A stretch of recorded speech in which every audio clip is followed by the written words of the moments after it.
On this episode of Death by Bunjie, I'm going to show you my first successfully filmed spring gobbler hunt.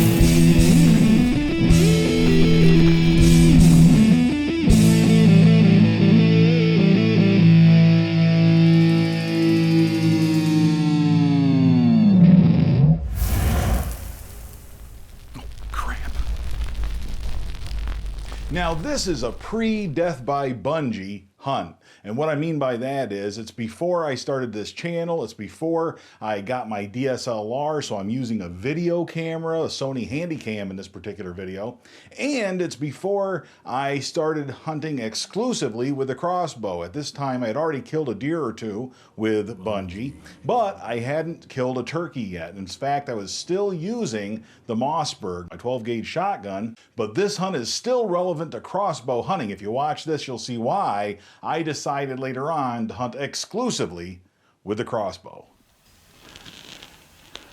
Well, here it is, Wednesday, the first week of turkey season. I haven't had any luck. No good luck anyway, getting out here. Beautiful day. Temperatures were, I think it was at like 52 degrees when I woke up. And had conversations with 2 or 3 different turkeys today, and no luck getting them to stay in here. I've had them on the other side of the beaver pond, talking back to me, but not moving really. And then just now, I spent the last hour or so here on the slope up where the hemlocks are. And we've got the maple stand up top, you know, all the hardwood trees. And then down below, we've got all the hemlocks and stuff.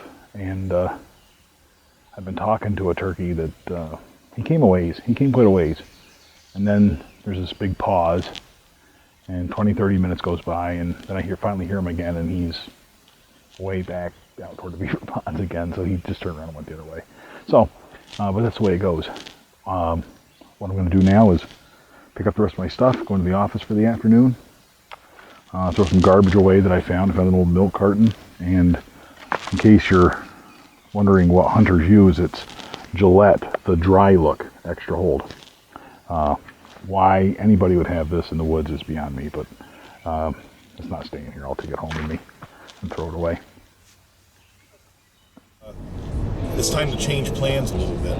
What I'm going to do is I'm going to get my, I'm going out of town right now. I'm going to go up to across the border in New York State and pick myself up a turkey blind, a hunting blind. And I can use it for a deer season, of course, and all that good stuff. But I'm going to see what selection they still have of those and see if I can pick one of those up, set it up tonight, and set it up down there on the edge of the food plot where I know the turkeys are going through there, because I've seen them there and I've seen them on the game cameras. So I had a nice gobbler on a game camera right in front of it, gobbling and everything. So I know the turkeys are there. I've seen them, and I know we're going to have some action if I can spend a full day there. The blind will help with that because I can put a chair in there, and me sitting leaning up against a tree all day long, that gets old. I have a little difficulty with that. So I can only sit for a couple of hours before I start getting roochy and don't want to sit still anymore. Oh, for the days where I could sit still without rooching around for 2 hours. The hunting blind has kind of spoiled me. I did get a hunting blind for that particular hunt, and it was the start of something beautiful. More and more and more I started using the blind for my hunting, and now I use it a lot for deer hunting as well as spring gobbler. Well, let me tell you, you know that you have a hunting problem when you wake up at 3 o'clock in the morning and you can't sleep. So after an hour you decide to get up and go turkey hunting, even though you never planned to do it. I was going to sleep in and get caught up on my sleep because I need it. I'm pretty tired.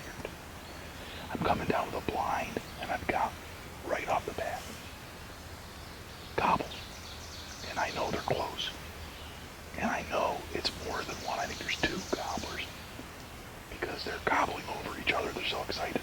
They fly down. They're making their way toward me. I'm calling and everything. I got all set up in a blind. I got my decoys out. I got the camera set up. I'm all set up. And they finally come into view. They're about 60 yards away. They were never in a spot where I would have taken a shot. But there they are at 60 yards, gobbling away. I think they had some hens with them too. What a day for wildlife, though. I've seen a hen. I saw a chipmunk. Saw a squirrel. I'm going to give it another half hour or so and see what happens. Then I'm going to go up and power wash my mom's deck, which is a good job to do on a Saturday afternoon. And we'll go from there. Then I'm going to get some sleep early tonight. I've got a movie from Netflix I got to watch, and I don't know when I'm going to watch that.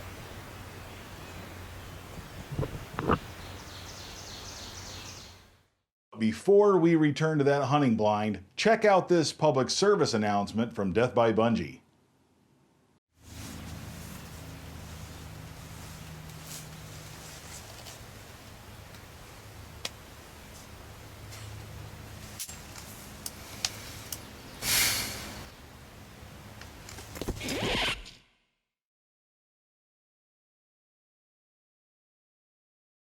By this point, I had spent a lot of early mornings in that blind, and I was starting to get pretty tired as the spring gobbler season wore on. Had a pretty good morning. I got here, it wasn't quite as early as I'd like to get here.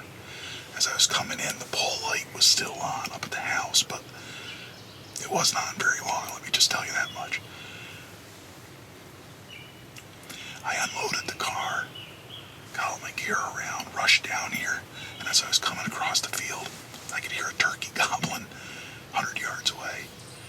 So I rushed around, and I got down here, and I put my decoys out in the field, got them all set up, got in the blind, got my gear all set up, and it wasn't 20 minutes later, and I had him on the edge of the food plot, coming over.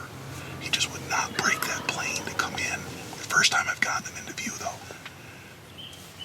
But I got him into view. He circled around, went down below me, would not come over here. I don't know if he's concerned by the blind. I don't know if he's wondering about why the decoys aren't moving. That would always concern me. And I don't know if my calling was just so bad that he doesn't like it. It could be that, too. But it's been an exciting morning, though. I had a hen milling around down below me also. She didn't make a sound, but she's walking around down here. I had a squirrel in here. I've seen several squirrels running around. I got a visit from one of the pheasants that we raised. That pheasant was up there by the barn and then came down across the field to see what all the commotion was about, I guess. He made his way through the woods. Yeah, he's still gobbling. He's off in the distance there, but he's still gobbling. He's still interested. Now, I was having the same problem I always had with those gobblers. I could get them into range, I could get them into sight, but I couldn't get them to come close enough to where I could get a clean shot. But I kept calling anyway, hoping he'd come back, and sure enough, he circled around down over the ridge, made his way up from my left, and eventually came in to check out those decoys and got into range where I might be able to get a shot at him.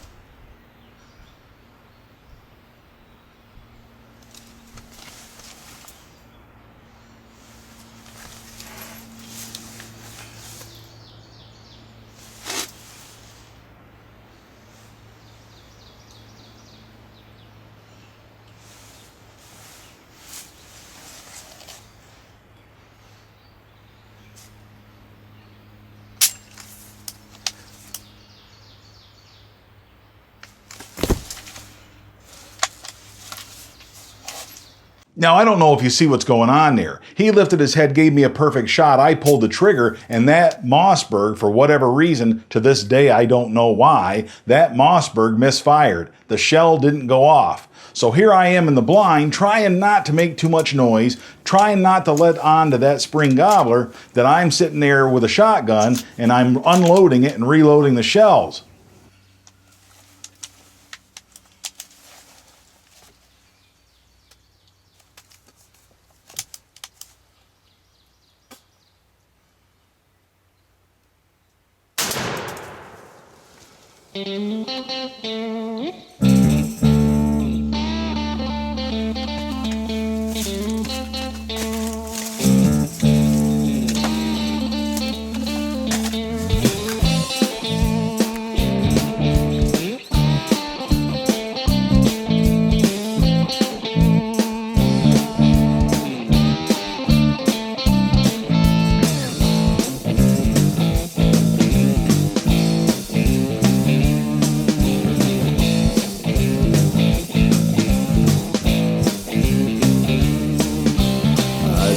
Down at a favorite spot, waiting for you to come in. Well, here we are. Look at that. My first turkey. My first spring gobbler. My first turkey, period. And I couldn't be happier with it. Can you believe this bird? Look at the fan on this bird. It's in perfect condition, perfect shape, just gorgeous. All the feathers are there, nothing's been damaged. The wings are gorgeous. He is soft, full of color. Spurs, I'd say about 1 inch long. We'll get a video of those. He's been digging. He's got some big old meaty paws. Look at those feet. Gorgeous, gorgeous bird. I just can't get over it. The color on the head and the neck. Turkey call was a Mountain Hollow Game Calls. It's with a hickory stick. It's something our taxidermist actually gave to my daughter.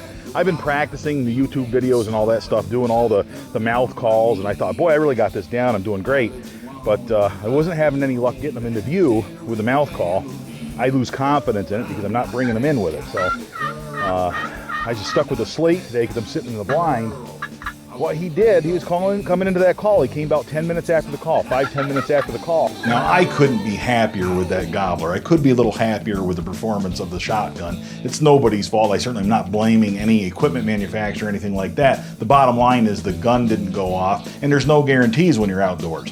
But this did have an impact on me and did change the way that I looked at spring gobbler. And that's one of the reasons why, since that day forward, I hunt almost exclusively with a crossbow.